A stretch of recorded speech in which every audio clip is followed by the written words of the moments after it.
was a little past the top of the hill, behold, Ziba, the servant of Mephibosheth, met him, with a couple of asses saddled, and upon them 200 loaves of bread, and 100 bunches of raisins, and 100 of summer fruits, and a bottle of wine. And the king said unto Ziba, What meanest thou by these? And Ziba said, The asses be for the king's household to ride on, and the bread and summer fruit for the young men to eat, and the wine, that such as be faint in the wilderness may drink. And the king said, And where is thy master's son? And Ziba said unto the king, Behold, he abideth at Jerusalem. For he said, Today shall the house of Israel restore me the kingdom of my father. Then said the king to Ziba, Behold, thine are all that pertained unto Mephibosheth. And Ziba said, I humbly beseech thee that I may find grace in thy sight, my lord, O king. And when King David came to Bahurim, behold, thence came out a man of the family of the house of Saul, whose name was Shimei, the son of Gera. He came forth, and cursed still as he came. And he cast stones at David, and at all the servants of King David, and all the people and all the mighty men were on his right hand and on his left. And thus said Shimei when he cursed, Come out, thou bloody man, and thou man of Belial.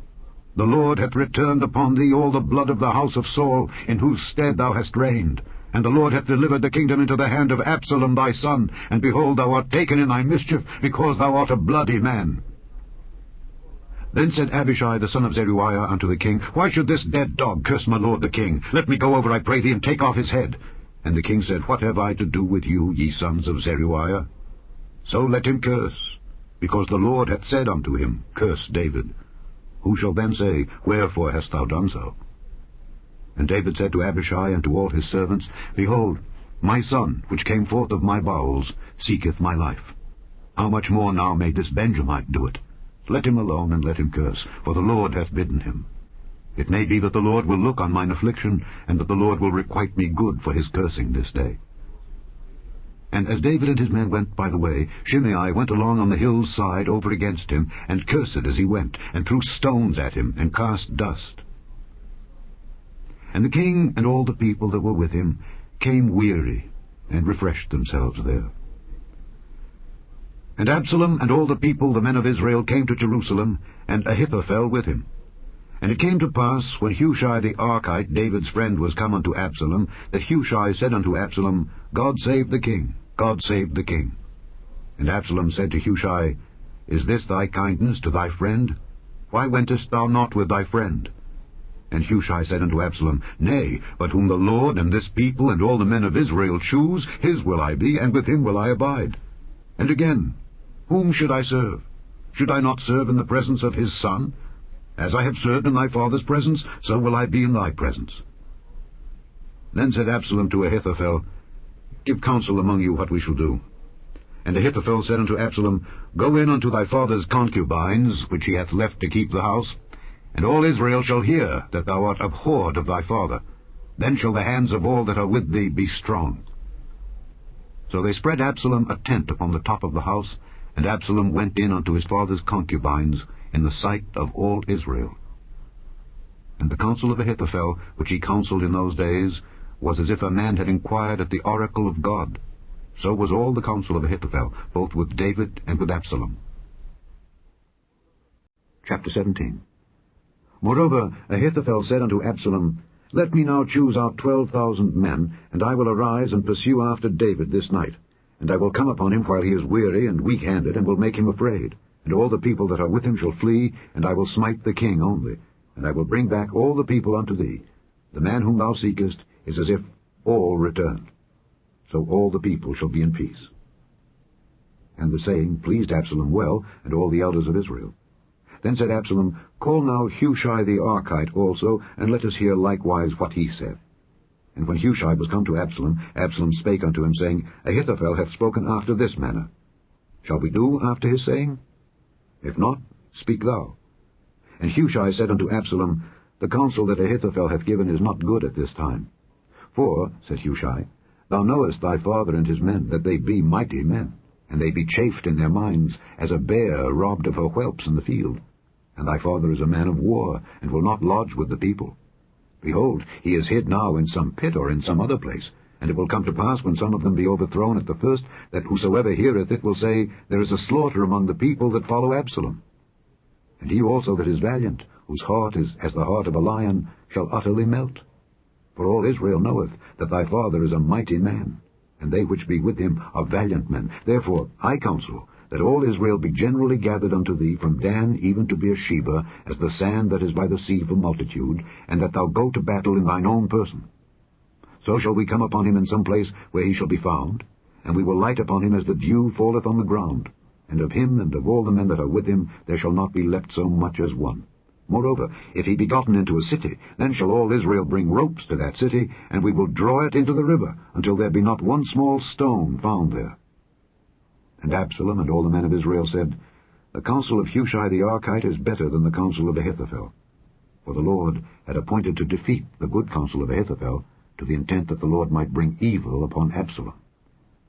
Then said Hushai unto Zadok and to Abiathar the priests, Thus and thus did Ahithophel counsel Absalom and the elders of Israel, and thus have I counselled. Now therefore send quickly, and tell David, saying, Lodge not this night in the plains of the wilderness, but speedily pass over, lest the king be swallowed up, and all the people that are with him.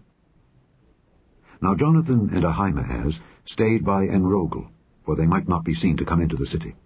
And a wench went and told them, and they went and told King David. Nevertheless a lad saw them, and told Absalom.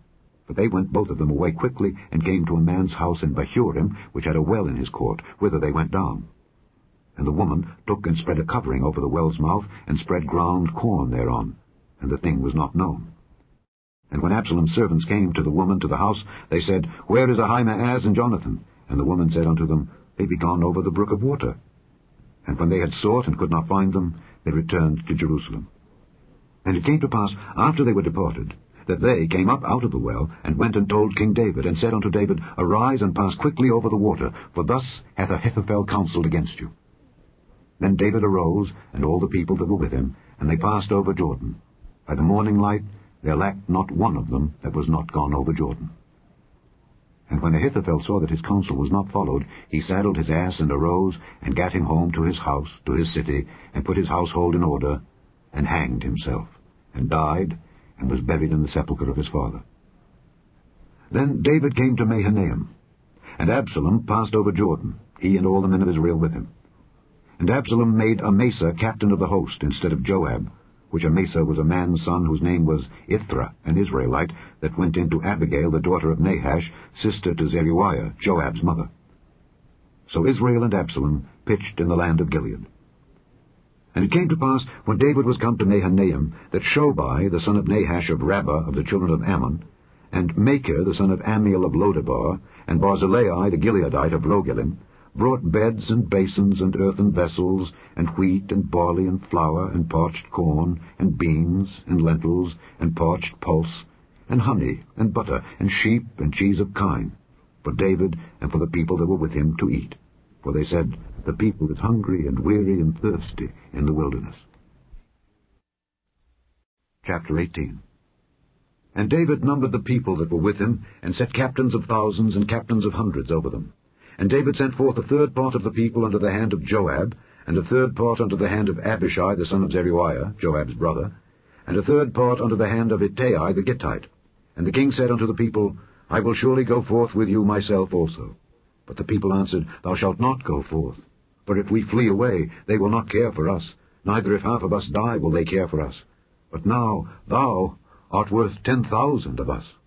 Therefore now it is better that thou succour us out of the city. And the king said unto them, What seemeth you best I will do. And the king stood by the gate side, and all the people came out by hundreds and by thousands. And the king commanded Joab and Abishai and Ittai, saying, Deal gently for my sake with the young man, even with Absalom. And all the people heard when the king gave all the captains charge concerning Absalom. So the people went out into the field against Israel, and the battle was in the wood of Ephraim, where the people of Israel were slain before the servants of David, and there was there a great slaughter that day of 20,000 men. For the battle was there scattered over the face of all the country, and the wood devoured more people that day than the sword devoured. And Absalom met the servants of David. And Absalom rode upon a mule, and the mule went under the thick boughs of a great oak, and his head caught hold of the oak, and he was taken up between the heaven and the earth, and the mule that was under him went away. And a certain man saw it, and told Joab, and said, Behold, I saw Absalom hanged in an oak. And Joab said unto the man that told him, And behold, thou sawest him? And why didst thou not smite him there to the ground? And I would have given thee 10 shekels of silver and a girdle. And the man said unto Joab, Though I should receive 1,000 shekels of silver in mine hand, yet would I not put forth mine hand against the king's son. For in our hearing the king charged thee and Abishai and Ittai, saying, Beware that none touch the young man Absalom. Otherwise I should have wrought falsehood against mine own life, for there is no matter hid from the king, and thou thyself wouldest have set thyself against me. Then said Joab, I may not tarry thus with thee. And he took 3 darts in his hand, and thrust them through the heart of Absalom while he was yet alive in the midst of the oak. And 10 young men that bare Joab's armor compassed about and smote Absalom and slew him. And Joab blew the trumpet, and the people returned from pursuing after Israel, for Joab held back the people. And they took Absalom, and cast him into a great pit in the wood, and laid a very great heap of stones upon him. And all Israel fled every one to his tent. Now Absalom, in his lifetime, had taken and reared up for himself a pillar, which is in the king's dale, for he said, I have no son to keep my name in remembrance. And he called the pillar after his own name, and it is called unto this day Absalom's place. Then said Ahimaaz the son of Zadok, Let me now run and bear the king tidings, how that the Lord hath avenged him of his enemies. And Joab said unto him, Thou shalt not bear tidings this day, but thou shalt bear tidings another day. But this day thou shalt bear no tidings, because the king's son is dead. Then said Joab to Cushai, Go tell the king what thou hast seen. And Cushai bowed himself unto Joab, and ran. Then said Ahimaaz the son of Zadok yet again to Joab, But howsoever, let me, I pray thee, also run after Cushai. And Joab said, Wherefore wilt thou run, my son, seeing that thou hast no tidings ready? But howsoever, said he, let me run. And he said unto him, Run. Then Ahimaaz ran by the way of the plain, and overran Cushai. And David sat between the 2 gates. And the watchman went up to the roof over the gate unto the wall, and lifted up his eyes, and looked, and behold, a man running alone. And the watchman cried, and told the king. And the king said, If he be alone, there is tidings in his mouth. And he came apace, and drew near. And the watchman saw another man running. And the watchman called unto the porter, and said, Behold, another man running alone. And the king said, He also bringeth tidings. And the watchman said, Methinketh the running of the foremost is like the running of Ahimaaz the son of Zadok. And the king said, He is a good man, and cometh with good tidings.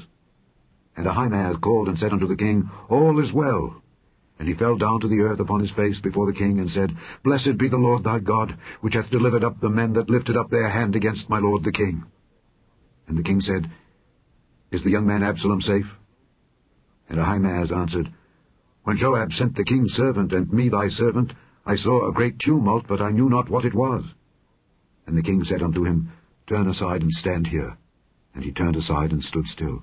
And behold, Cushai came. And Cushai said, Tidings, my lord the king, for the Lord hath avenged thee this day of all them that rose up against thee. And the king said unto Cushai, Is the young man Absalom safe? And Cushai answered, The enemies of my lord the king, and all that rise against thee to do thee hurt, be as that young man is. And the king was much moved, and went up to the chamber over the gate, and wept. And as he went, thus he said, O my son Absalom, my son Absalom, would God I had died for thee. O Absalom, my son, my son.